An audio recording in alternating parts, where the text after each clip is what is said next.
Good morning to you ladies! Ai miten niitä on varattu? Kelle se on muka varattu? Miten sä voit varata intro? Miten sä voit varata intro?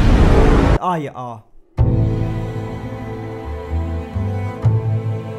Mites se mun oma intro menikään nyt sitten? Moro vaan kaikille, meikäläisen mutta jälleen kerran tai kuten varmasti tästäkin videosta, mitä kukaan ei kuitenkaan katso, koska mä oon loser ja kaikki vihaa mua ainakin kommenteista päätellen, niin joo.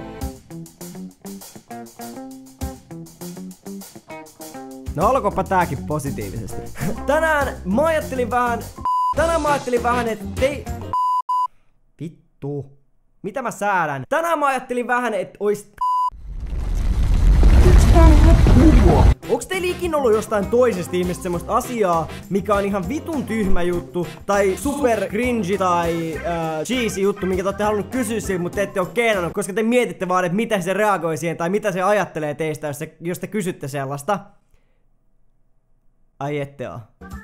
Onks mä ainoa? Onks mä niinku oikeesti ainoa? Jaa. No anyway, joten mä ajattelin tällä kertaa, että siellä on varmasti ihmisiä, mitä nyt näkään ei oo, jotka ajattelee tälleen samoin ja ehkä omaa jotain semmosia juttuja, mitä ne haluais kysyä multa, mut mitä ne ei oo aiemmin kehannut kysyä. Joten tällä kertaa osa teistä on laittanut mulle snappiin kysymyksiä, mitkä on erikoisia tai outoja tai oikeastaan niinku ihan mitä vaan. Kaikki aina valittaa, että mun introt kestää joku 7 minuuttia, et ei kukaan jaksa katsoa 7 minuutin introa tohon alkuun. Joten me mennään aivan suoraan asiaan, niin meillä jää enemmän aikaa tälle itse videolle. Jos olisit fantasiaotus, olisitko lohikäärme vai yksisarvinen, jonka pepusta tulee sateenkaaria?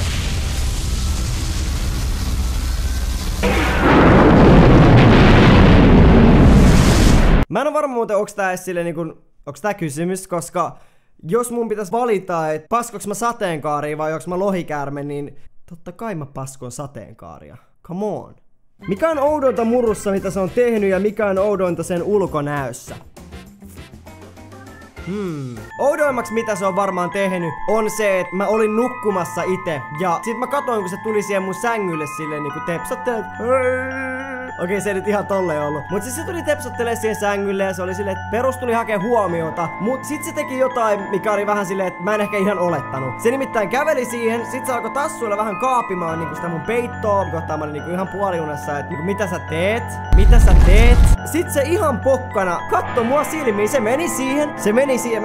Mä demonstroin nyt. Kuvitelkaa, tää on nyt mun sänky. Näin. Sit ihan pokkana.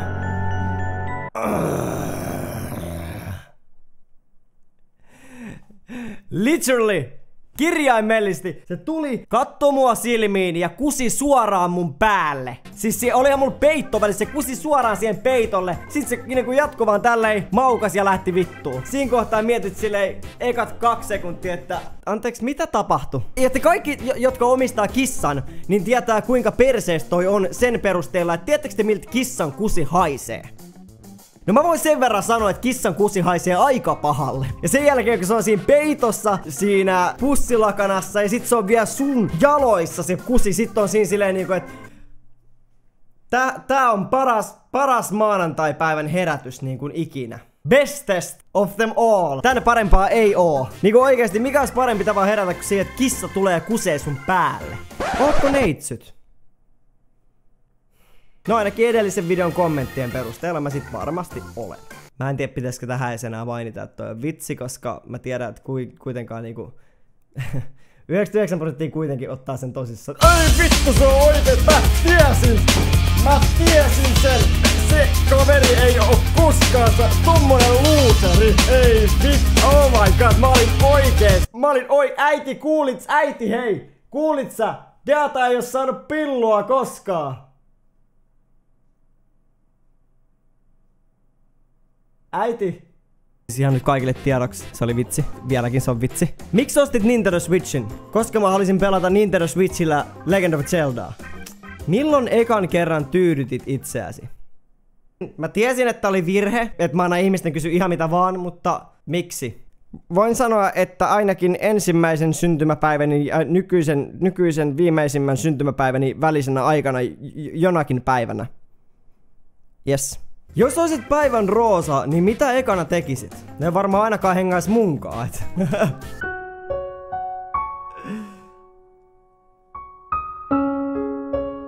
Ootko koskaan ajanut kolaria? Oot paras. Itse asiassa mä olen ajanut kerran kolarin moottoripyörällä. Me lähdettiin yhden tyypin kanssa paikalla ja katsottiin, että kumman pyörä lähtee nopeammin paikaltaan. Ja sitten mä lähdin kääntyä tälleen näin. Menin edelleen ja näytin vilkkua, että mä käyn bussipysäkille, niin tää kaveri pamaatti suoraan.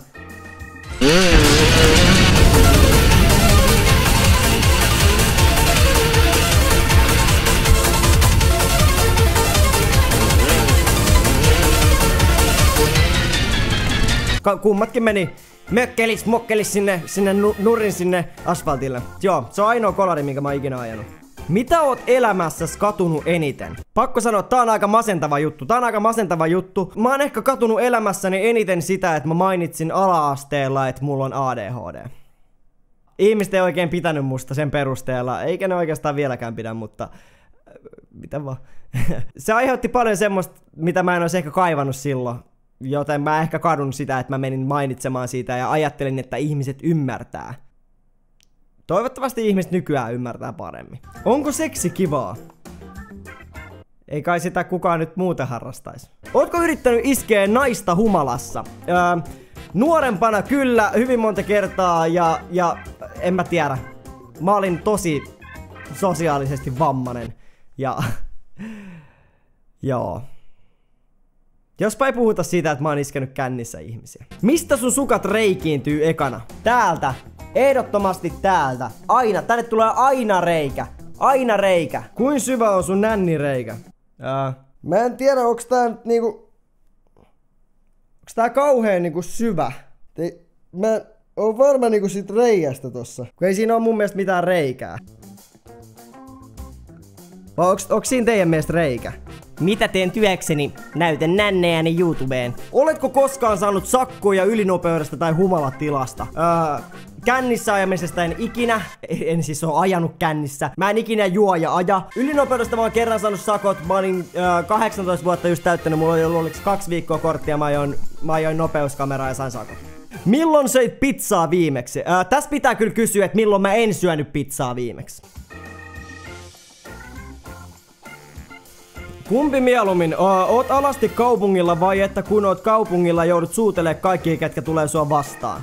Sanotaanko näin, että kaupungilla on varmasti hyvin monta ihmistä, jotka ei halua suudella mua, mutta siellä on kyllä varmaan aika monta ihmistä, jotka ei halua nähdä mua alastikkaa. Mut kyllä mä nyt sanoisin mieluummin aiheutan vähemmän harmia ihmisille todennäköisesti, jos mä vaan juoksentelen kaupungilla alasti. Kun se, että mä joutuisin suudella jokaista vastaan tulevaa.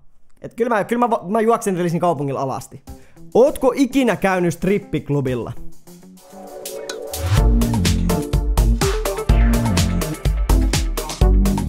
Kuinka pahalla te katsotte mua tän jälkeen, jos mä vastaan tähän myönteisesti? Ihan oikeesti. Jos siellä on tosi vahva reaktio, niin mä en oo käynyt strippiklubilla. Mut jos se ei haittaa ketään, niin mä oon käynyt strippiklubilla. Tää on nyt teidän omasta päätösvallastanne kiinni. Oletko piaraissut ravintolassa? Olen. Ajattelin, ettei kukaan näe, tai kuule, tai haista. Ja todennäköisesti kaikki kuulija haistoja näki sen kyllä ihan varmasti. On joskus päässyt semmonen vahinkopieru oikein kovaa. Ootko ikinä näkynyt telkkarissa muuten kuin silloin, kun voitit skootterin? Toivottavasti ei ole nimenomaan. Mä oon ollut pari kertaa haastattelussa uutisissa ja parissa TV-ohjelmassa mukana vieraana. Eli olen näkynyt telkkarissa muutenkin. Mikä on sun lempi-emoji ja oot paras? Mun lempi-emoji on ehdottomasti tää kuu, mut sit kun se on se niinku kuu, niinku pimeä kuu, se semmonen niinku... You know? Tää kuu. Nyt taas kyllä ihmiselle niinku tulla selväksi kaikki ne oudoimmat ja mielenkiintoisimmat kysymykset, että kuinka pitkä on mun nännireikä ja onko mä käynyt strippiklubilla. Minkä takia kaikki haluaa tietää tällaisia asioita? Niinku ihan oikein. Mä en ymmärrä. En mä kyselis tämän. Okei, joo, en mä tuomitse kyllä yhtään. En mä tuomitse. Mut tehdään tämmönen erikoisjuttu tähän, että mä tiedän, että siellä on kuitenkin ihmisiä, jotka nyt miettii, että hei, että voi harmi, että mun kommentti ei nyt päässyt siihen ja että mun kysymykseen ei tullut vastausta. Joten tehdään tämmönen, mä teen tämmösen spessujutun, että jokainen teistä voi nyt laittaa kommentteihin sen oman kysymyksen, mitä halus multa vielä kysyä. Jos jäi semmonen asia, mikä jäi vaivaamaan, mitä sä haluisit vielä tietää. Ja mä koitan vastaa niin kuin aika lailla kaikkiin kysymyksiin. Mä en voi luvata, että mä vastaan kaikkiin, mutta mä koitan vastaa niin moneen kuin mä jaksan niin tuolla kommenteissa. Eli hei, laittakaa kysymys, jos jäi jotain vielä mietittävää, mitä sä haluaisit musta tietää, mikä on semmonen outo tai normaali tai kummallinen tai ällöttävä juttu, minkä sä haluaisit tietää, niin laita se mulle kommentteihin ja mä koitan vastata siihen. Ja hei, jos sun mielestä joku näistä oli vähänkään outo tai mielenkiintoinen, niin muista että panna peukkua ja ois sairaan siistiä oikeesti, jos me saatais 10 000 tykkäystä täyteen. Mä en tykkää keriä tykkäyksiä, mutta nyt tykkään tykkäyksistä. Olis aivan mahtavaa. Ja jos sä oot tilannut vielä mun kanavaa, niin sehän löytyy tosta alta, sen voi sieltä tehdä. Ja meikäläisen nimi oli Deata. Ja me nähdään ensi videon parissa, kuten aina. Eli siihen asti, älkää please vihatko mua tänään enää. Olkaa kilttejä välillä. Please.